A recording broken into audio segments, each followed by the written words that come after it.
मुझे आज भी याद है जब मैंने इंग्लिश का पहला मॉक टेस्ट लगाया था तो उसमें मेरे 50 में से 14 नंबर आए थे। पढ़ाई को छोड़कर बाकी सब चीजों में मन लगता था, सिर्फ एक पढ़ाई थी जिसमें मन नहीं लगता था। तू क्या एसएससी करेगा? तूने ग्रेजुएशन तो रो धोकर पास करी है। ये कोई बच्चों का खेल नहीं है, ये स्टाफ सिलेक्शन कमीशन है। ये तो सब लोग बता देते हैं कि आपको क्या पढ़ना है, लेकिन मैं आपको आज ये बताऊंगा कि आपको क्या नहीं पढ़ना। दुनिया में दो तरह के लोग होते हैं, एक वो जिन्हें शुरू से ही पता होता है कि उन्हें अपने फ्यूचर में क्या करना है, क्या बनना है, और एक वो जिन्हें यह भी नहीं पता होता कि वो जो कर रहे हैं वो क्यों कर रहे हैं। ऐसे लोगों को ना तो अपने प्रेजेंट का पता होता है और ना ही अपने फ्यूचर का पता होता है। ऐसे लोगों को लोग क्या कहते हैं ये आप सब जानते ही हैं, लेकिन क्या आपने कभी ऐसा सोचा है कि कोई ऐसा डायरेक्शनलेस लड़का भी अपनी जिंदगी में कभी कुछ कर सकता है? नहीं ना। कुछ सालों पहले तक मेरे बारे में भी लोग ऐसा ही सोचते थे, लेकिन इसके बावजूद आज मैं आप सबके सामने खड़ा हूं। क्यों खड़ा हूं, कैसे खड़ा हूं, यही बताने के लिए आज मैं आप सब लोगों के सामने आया हूं। नमस्कार दोस्तों, मेरा नाम निशांत कपूर है और हाल ही में एसएससीसीएल एग्जाम में मैंने 700 में से 602 मार्क्स स्कोर करके एक्साइज इंस्पेक्टर की पोस्ट हासिल की है। एक ऐसा लड़का जो ना तो कभी अपनी पढ़ाई को लेकर सीरियस था, जो ना कभी अपने करियर को लेकर सीरियस था, उसने अपने पहले अटेम्प्ट में ही एसएससीजीएल को क्रैक किया, वो भी बिना किसी कोचिंग के। अगर अपनी कहानी की शुरुआत करूं तो मेरी कहानी की शुरुआत गुड़गांव से होती है। मेरी स्कूलिंग और ग्रेजुएशन दोनों ही गुड़गांव में हुई हैं। स्कूलिंग तक तो मैं भी वैसा ही था जैसा बाकी सब लोग होते हैं, मतलब पढ़ता तो थोड़ा बहुत ही था, फिर भी स्कोर ठीक ठाक कर लेता था। इसके बाद फ्यूचर का कभी सोचा नहीं था, तो मैंने भी वही किया जो सब लोग करते हैं, मतलब इंजीनियरिंग में एडमिशन ले लिया। एडमिशन तो ले लिया, लेकिन वहां जाते ही लग गया हवाबाजी में। पढ़ाई को छोड़कर बाकी सब चीजों में मन लगता था, सिर्फ एक पढ़ाई थी जिसमें मन नहीं लगता था। और लापरवाह तो मैं इस हद तक था कि एक दिन ऐसा हुआ, मेरे एग्जाम से एक रात पहले एक दोस्त के फोन से मुझे पता चला कि कल मेरा एग्जाम है। तो आप लोग सोच ही सकते हैं कि ऐसे एग्जाम का रिजल्ट क्या रहा होगा। 7 सेमेस्टर में प्लेसमेंट के लिए कंपनीज कॉलेज आने लग गई, लेकिन मैं प्लेसमेंट में बैठा ही नहीं। प्लेसमेंट में ना बैठने का मेन रीजन था मेरा डर कि सिलेक्शन विलेक्शन तो होना नहीं, क्योंकि मुझे कुछ ऐसा खास आता ही नहीं था जिससे कोई कंपनी मुझे ले जाए। लेकिन घर वालों की बेइज्जती से बचने के लिए मैं घर वालों को कह देता था कि कॉलेज में कंपनीज आ ही नहीं रही। रिस्पॉन्सिबिलिटी नाम की कोई चीज ही नहीं थी मुझ में। कॉलेज खत्म हुआ और आगे का कोई रास्ता दिख ही नहीं रहा था, कोई फ्यूचर दिख ही नहीं रहा था। पापा ने कान पकड़कर दुकान के गल्ले पर बिठा दिया। लेकिन फिर एक दिन मेरी जिंदगी में ऐसा कुछ हुआ कि मेरी लाइफ ने यू टर्न ले लिया। मेरी सोच और जिंदगी दोनों ही बिल्कुल बदल गई। मैं आज भी थैंकफुल हूं उस दिन के लिए। मेरा एक दोस्त एनजीओ जाता रहता है। एक दिन उसकी बाइक सर्विसिंग के लिए गई हुई थी और उसे किसी जरूरी काम से एनजीओ जाना था, तो उसने मुझे रिक्वेस्ट की और मुझे तो वैसे ही घूमने का बहाना चाहिए होता था, तो मैं निकल पड़ा उसके साथ। तो जैसे ही मैं एनजीओ पहुंचा और मैंने वहां का माहौल देखा, तो वो चीज देखकर मेरे दिल पर एक बहुत गहरी छाप छूट गई।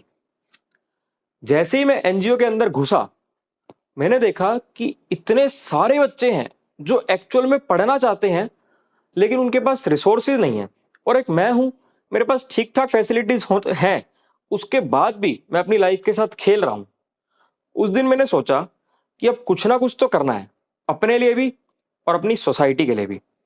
उसके बाद से मुझे कभी भी कोई गरीब या नीडी बच्चा दिखता तो मैं कोशिश करता कि उसकी स्टडीज में हेल्प कर पाऊं, because charity begins at home. फिर मैंने काफी सोचने के बाद यह डिसाइड किया कि अब मैं एसएससी का एग्जाम दूंगा और मैंने फॉर्म भर दिया। एग्जाम की प्रिपरेशन स्टार्ट करने से पहले मैंने कुछ लोगों से बात की, तो उन्होंने मेरा मजाक बनाया और मुझे कहा कि तू क्या एसएससी करेगा? तूने ग्रेजुएशन तो रो धोकर पास करी है। ये कोई बच्चों का खेल नहीं है, ये स्टाफ सिलेक्शन कमीशन है। हर साल लाखों बच्चे बैठते हैं इसके एग्जाम में। उस दिन मैंने सोच लिया कि अब करूंगा तो एसएससी ही, वो भी एक अटेम्प्ट में ही। जब मैंने प्रिपरेशन स्टार्ट करी तो इनिशियली बहुत प्रॉब्लम्स आई। जब भी मैं पढ़ने बैठता था, या तो किसी ना किसी दोस्त का फोन आ जाता था या सोशल मीडिया पर कोई नोटिफिकेशन, और कई घंटों उसी में बीत जाते थे। अगर ये सब नहीं होता था तो मेरी नींद, बुक उठाते ही मुझे नींद आने लग जाती थी और मैं कुंभकर्ण की तरह सो जाता था। कुछ दिनों तक तो ऐसा चलता रहा। लेकिन फिर मैंने सोचा कि यार ये तो मैं अपने आप से झूठ बोल रहा हूं, कैसा इंसान हूं मैं। फिर मैंने अपने लिए स्ट्रेटेजीज बनाई और सोचा कि अब मैं अपना 100% दूंगा और फर्स्ट अटेम्प्ट में ही बहुत अच्छा स्कोर करूंगा। फिर मैंने अपने आप को चैलेंजेस देने स्टार्ट किए और मैं कंफर्ट जोन से बाहर निकला। पढ़ाई करते वक्त गर्मियों में कूलर से और सर्दियों में रजाई से मैं बिल्कुल दूर रहता था ताकि मुझे नींद ना आए। और फिर भी अगर कभी नींद आती थी तो मैं कई बार तो पंखा भी बंद कर देता था। मुझे आज भी वो दिन बहुत अच्छे से याद है जब मैं ऐसे पंखा बंद करके पढ़ा करता था। इसके साथ साथ और जो मुझे दिक्कत आती थी, मुझे कुछ टॉपिक्स में डाउट आते थे, तो उन कुछ टॉपिक्स के लिए मैं पूरे कोर्स की फीस नहीं भरना चाहता था। तो जब मैं यूट्यूब पर कोई कंटेंट ढूंढता था तो मुझे कोई अच्छा कंटेंट भी नहीं मिलता था। इस सारी परेशानी को सोचते हुए मैंने अपना सीजीएल का एग्जाम देने के बाद अपना एक यूट्यूब पर चैनल बनाया, मास्टर जी नाम का, जिस पर मैं complete guidance free of cost provide करता हूं। मुखर्जी नगर एसएससी का हब माना जाता है। शायद ही एसएससी का कोई एस्पिरेंट होगा जो आज तक मुखर्जी नगर नहीं गया होगा। लेकिन आपको यह बात जानकर बहुत हैरानी होगी कि मैंने आज तक मुखर्जी नगर में कभी कदम भी नहीं रखा। मैंने एसएससी को बिना किसी कोचिंग के पूरी सेल्फ स्टडी से क्रैक किया है। आप लोग भी कोचिंग इंस्टीट्यूट्स की भीड़ भाड़ को देखकर और कम वैकेंसीज को देखकर डरना मत। वैकेंसीज चाहे जितनी भी कम हो, आपको तो अपने लिए सिर्फ एक ही सीट चाहिए ना, उससे ज्यादा थोड़ी चाहिए आपको कुछ। एक और इंपॉर्टेंट बात, बहुत सारी बुक्स को बार बार पढ़ने से अच्छा है एक ही बुक को बहुत बार पढ़ो।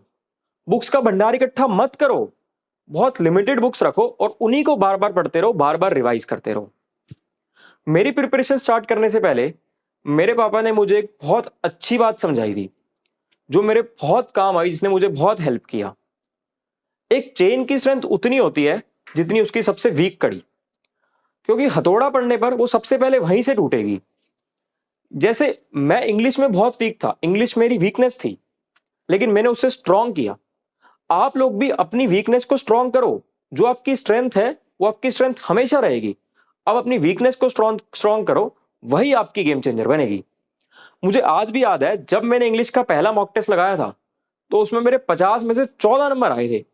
और फिर धीरे धीरे मैंने उसे इतना स्ट्रांग किया कि मैंने मेंस में 200 में से 190 नंबर स्कोर किए इंग्लिश में। बहुत छोटी छोटी चीजें होती है जिनका ध्यान रखना होता है। जैसे मैं आपको एक एग्जांपल देता हूं। मान लो आपका कोई फ्रेंड है जिसके साथ आपने आज शाम को बाहर जाना है और वो आपको एंड टाइम पे फोन करके बोलता है कि मैं आधा घंटा लेट आऊंगा। अब यहाँ आपके पास दो ऑप्शन हो जाते हैं। पहला ऑप्शन, आप वो 30 मिनट फालतू के कामों में वेस्ट कर दो, और दूसरा ऑप्शन, आप उन 30 मिनट में रीजनिंग या इंग्लिश पढ़ लो।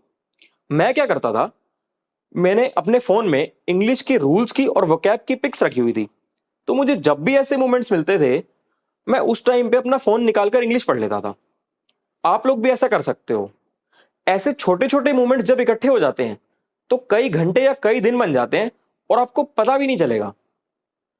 एक और चीज, इंग्लिश में जब कोई ऐसा डिफिकल्ट वर्ड मेरे सामने आता था जिसको याद करने में मुझे परेशानी होती थी, मैं उसे अपनी डेली बातचीत में यूज करने लग जाता था, जिससे वो वर्ड खेल खेल में मुझे याद हो जाता था। कुछ लोग कहते हैं 10 से 12 घंटे पढ़ो। मेरे हिसाब से इतना पढ़ने की जरूरत नहीं है। आप बेशक 4 से 5 घंटे पढ़ो, लेकिन वो 4 से 5 घंटे बिल्कुल इफेक्टिव होने चाहिए। उसमें आपका फोन या आलतू फालतू की बातें वो कुछ नहीं होना चाहिए उस 4 से 5 घंटे में। ऐसा नहीं होना चाहिए कि आपने किताब उठाई और किताब उठाते ही आपकी गर्लफ्रेंड का फोन आ गया, आपके फ्रेंड का मैसेज आ गया। मैं ये नहीं कह रहा कि ये सब मत करो, ये सब भी जरूरी है लाइफ में, लाइफ बैलेंस्ड होनी चाहिए। लेकिन ये सब उन 4-5 घंटे को छोड़ के बाकी के दिन के आपके पास 19-20 घंटे बचते हैं, उसमें करो आप ये सब। लेकिन वो 4-5 घंटे सिर्फ पढ़ाई को दो आप, बिल्कुल इफेक्टिव स्टडी। एक और बात जो है वो है टाइम टेबल की। ये हम लोग बहुत बड़ी गलती करते हैं कि दूसरों का टाइम टेबल कॉपी करते हैं। टॉपर्स को देखा और लगे ब्लाइंडली उनका टाइम टेबल फॉलो करने। ऐसा मत करो, सबका अपना अलग रूटीन है। अब ये जरूरी नहीं है ना कि अगर मैं सुबह 6 बजे उठ रहा हूं तो आपकी भी सुबह 6 बजे ही नींद खुलती होगी। हो सकता है आप लेट उठते हो। अगर मेरे ऑफिस टाइमिंग्स 9 to 6 हैं तो जरूरी नहीं है आपके भी वही होंगे, हो सकता है आपकी नाइट शिफ्ट हो। तो अपने फ्री टाइम को देखते हुए अपने हिसाब से अपना टाइम टेबल बनाओ ताकि आप लंबे समय तक उसको फॉलो कर पाओ। अब बात करते हैं कंसिस्टेंसी की। कंसिस्टेंसी इस पेपर को क्रैक करने के लिए बहुत जरूरी है। आपकी स्टडी के टाइम पे, प्रिपरेशन के टाइम पे बहुत से ऐसे दिन आएंगे जब आप मेंटली और फिजिकली दोनों ही अपने आप को कंफर्टेबल फील नहीं करेंगे। पढ़ाई के लिए और अपने आप को एग्जॉस्टेड फील करेंगे। लेकिन उस दिन मेरी एक ये बात याद रखना, और बुक जरूर उठाना, चाहे 5 मिनट के लिए उठाओ। इससे क्या होगा, एक तो आपका डेली पढ़ने का रूटीन नहीं टूटेगा, एक आपकी कंसिस्टेंसी बनी रहेगी, और एक और मैजिक होगा, वो 5 मिनट कब 50 मिनट और कब 2 घंटे बन जाएंगे आपको पता भी नहीं चलेगा। एसएससी का मेन फंडा है स्पीड। आपको एग्जाम को जल्दी करना है, स्पीड से करना है, जिसके लिए आपकी कैलकुलेशंस और ट्रिक्स आने बहुत जरूरी हैं। इससे क्या होगा, आप 4 से 5 क्वेश्चन ज्यादा कर पाओगे, और ये 4 से 5 क्वेश्चन आपकी फाइनल कट ऑफ में बहुत डिफरेंस ले आएंगे। वो इतना डिफरेंस ले आएंगे कि एक ऑफिसर तो अपने होम स्टेट में पोस्टेड होगा और दूसरा ऑफिसर पोस्टेड होगा अपने घर से 1000 किलोमीटर दूर। एक और बहुत इंपॉर्टेंट बात, ये तो सब लोग बता देते हैं कि आपको क्या पढ़ना है, लेकिन मैं आपको आज ये बताऊंगा कि आपको क्या नहीं पढ़ना। एसएससी बहुत ज्यादा मुश्किल नहीं पूछती। एसएससी का 90% पेपर एवरेज या मॉडरेट लेवल का होता है, तो बाकी के 10% के लिए 90% भी मत गवा देना। आप अपने 90% ईजी और मॉडरेट पार्ट पर फोकस करो, बाकी का 10% अपने आप स्ट्रांग हो जाएगा। ट्राइड एंड टेस्टेड तरीका है, ये खुद किया है मैंने अपने साथ। सरकारी नौकरी पाने की जो प्रोसेस होती है वो काफी लंबी होती है, तो एक लंबे समय तक एफिशिएंट रहने के लिए बहुत जरूरी है मोटिवेशन। और ये मोटिवेशन का सबसे इजी सोर्स आपको अपने घर पे मिल सकता है, जो है आपके पेरेंट्स। आप उनके बारे में सोचो। जब आप मेहनत करके एक गवर्नमेंट ऑफिसर बन जाओगे तो सोचो वो कितना हैप्पी होंगे और कितना प्राउड फील करेंगे। अपने लिए ना सी उनकी खुशी के लिए ही पढ़ लो, ज्यादा अच्छे से मेहनत करके पढ़ लो। इसके बाद बात करते हैं मॉक टेस्ट की। मॉक टेस्ट तो आप सब लोगों को पता है कि इंपॉर्टेंट है। मॉक टेस्ट से बहुत से फायदे होते हैं। एक तो आप एग्जाम हॉल के एनवायरनमेंट से फ्रेंडली हो जाते हो, आपको पता लग जाता है कि एग्जाम में आपने कैसे अटेम्प्ट करना है पेपर को। दूसरा, आपको अपनी तैयारी के लेवल का पता चल जाता है। और मॉक टेस्ट से भी ज्यादा जरूरी होता है मॉक टेस्ट का एनालिसिस करना। आप अपनी एक नोटबुक बनाओ जिसमें आप जो भी आपकी गलतियां होती है मॉक टेस्ट में वो सब नोट करो और उन्हें बार बार रिवाइज करो, ताकि अगर एग्जाम में ये सेम क्वेश्चन आए तो वहां आप गलत नहीं करो। छोटे छोटे टास्क में डिवाइड करो अपनी पढ़ाई को, डेली के गोल सेट करो और उन्हें अचीव करो। अपना 100% दो, आपको सक्सेस जरूर मिलेगी। एंड में मैं यही कहूंगा कि मेहनत करते रहो, क्योंकि अगर आप मेहनत नहीं कर रहे तो कोई और तो मेहनत कर ही रहा है। लगता था शायद मैं आईएएस बन भी जाऊं तो मुझे इंग्लिश शायद नहीं बोल पाऊंगा।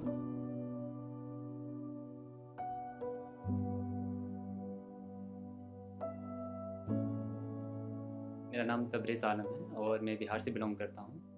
मैंने जो भी मेरा एजुकेशन मैंने बिहार से हिंदी मीडियम में मैंने प्राप्त की और लास्ट ईयर मैंने अपना ग्रेजुएशन कंप्लीट किया है। प्रेजेंटली मैं दिल्ली में रह रहा हूं और यूपीएससी का प्रिपरेशन कर रहा हूं। तो प्रॉब्लम जो सबसे बड़ा जो प्रॉब्लम होता है कि जैसे आप हिंदी मीडियम स्कूल जब प्राप्त करते हैं तो क्या होता है कि जब कोई अगर आपसे कोई प्रश्न पूछता है इंग्लिश में तो आप तो उसके पहले जानकारी आपको होता है, बट क्या होता है कि लैंग्वेज का आप उस इंग्लिश में एक्सप्लेन नहीं कर पाते। इंग्लिश से तो बहुत डर लगता है क्योंकि मेरा इन्वायरमेंट ही नहीं है, तो इंग्लिश से डर लगेगा, ये नेचुरल है।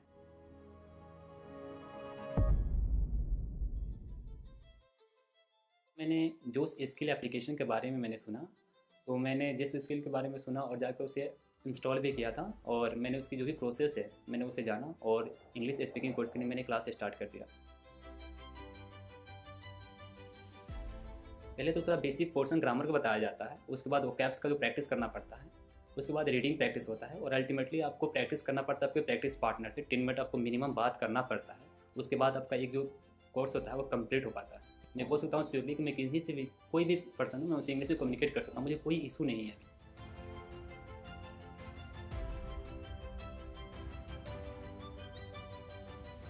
सो जोश स्किल ने काफ़ी हेल्प किया मेरी कम्युनिकेशन स्किल को इम्प्रूव करने में। So that why today I am here. So first of all I would like to thank Josh skill who really helped me a lot to improve my communication skill. Thank you, Josh. And finally, I would like to say, education is the most powerful weapon which you can use to change the world. Thank you.